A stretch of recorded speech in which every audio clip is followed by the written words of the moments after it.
We are starting off with Trader Talk coming from Michele Schneider, the Director of Trading and Education at MarketGauge Group. Good to see you there, Mich. We are devoting our entire program to popular trader sayings. One of the sayings is, don't fight the Fed. Well, that is one of the greatest cliches of the market and basically has been very true for decades.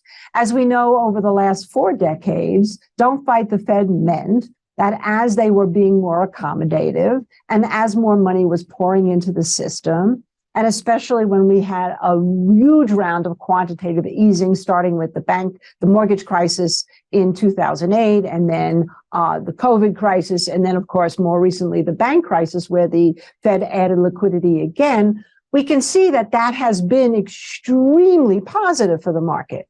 But then in 2022, everything changed, right? As the Fed was caught behind the curve in terms of inflation and had that blinding fast rate of interest rate hikes. Just to break it down a bit more, traders tend to adjust their strategies based on Fed rate decisions. When the Fed raises rates, it's a sign the economy is strong and needs to cool off, versus lowering rates, a sign the economy needs some help or is looking weak-ish, or a pause, which can mean the Fed has done enough or needs to wait and see.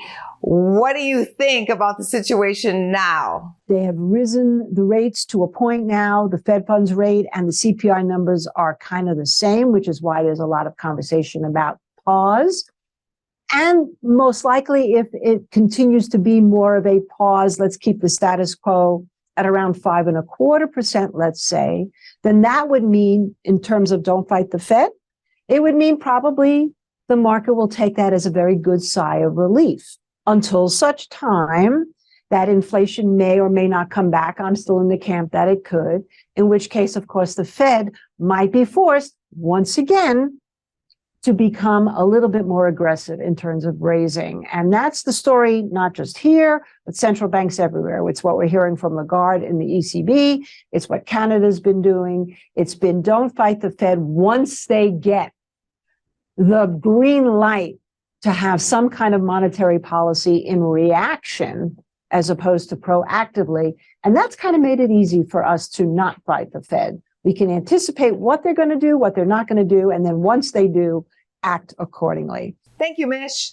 Thanks so much, and bye for now. Go to businessfirstam.com for where to see our show on TV.